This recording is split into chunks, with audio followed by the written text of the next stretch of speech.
안녕하시지요.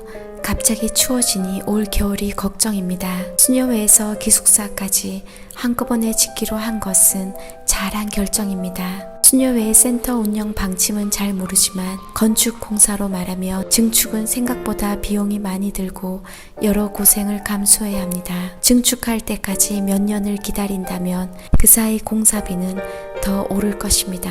먼저 지어놓은 부분, 노후된 부분을 손볼 욕심이 생기면 비용은 더 증가할 수 있습니다. 옛날에 구두가 비싸고 운동화가 싸던 시절에 가난한 집에서 운동화를 사는데 몇 년을 셈하면 비싼 구두가 더 경제적인 경우가 있었지요. 해서 기숙사까지 짓는 것은 잘한 방침인데 남은 일들이 잘 진행된다면 더 좋겠습니다. 저는 종교시설, 수도원, 성당, 교육시설 등을 구상할 때 제가 의뢰받은 일만 하는 것이 아니고 저를 위한 묵상을 한다고 생각합니다. 그 엄숙한 묵상에서 제가 스스로 반성하고 성찰할 기회를 얻습니다. 안나센터도 마찬가지입니다.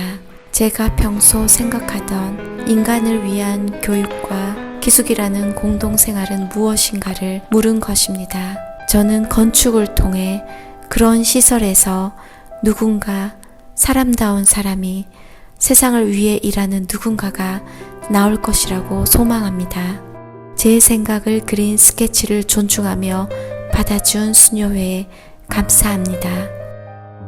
캄보디아의 설계, 건설, 시공 등 형편을 모르니 현지 건축가의 노력과 배려가 전제가 되길 바랍니다. 안나센터의 핵심은 1. 마당, 교실, 식당, 내부, 외부 공간의 유기적 연결입니다.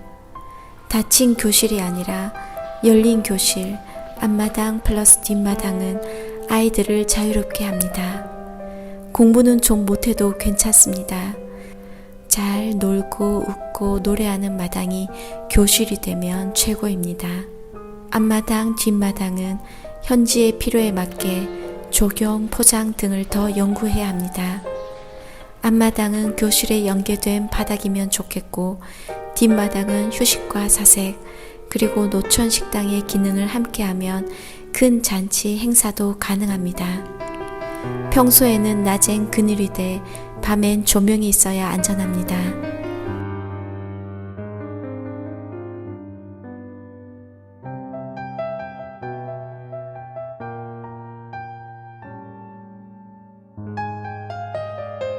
이 기숙사는 두 날개, 복도와 방들로 되어 있는데 방은 공이 단순한 백색이 좋겠지만 복도는 남자, 여자의 선호색이 다르니 각각 다르게 해도 근사할 겁니다.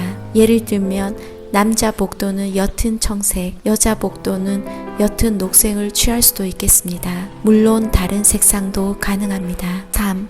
남자, 여자 기숙사는 공이 복도, 동선 양 끝에 외부 공간이 있지요. 건조대와 테라스 기능, 그 부분이 중요합니다. 실내인 듯 하지만 바람이 통하지요. 작지만 외부 공간, 즉 숨통입니다.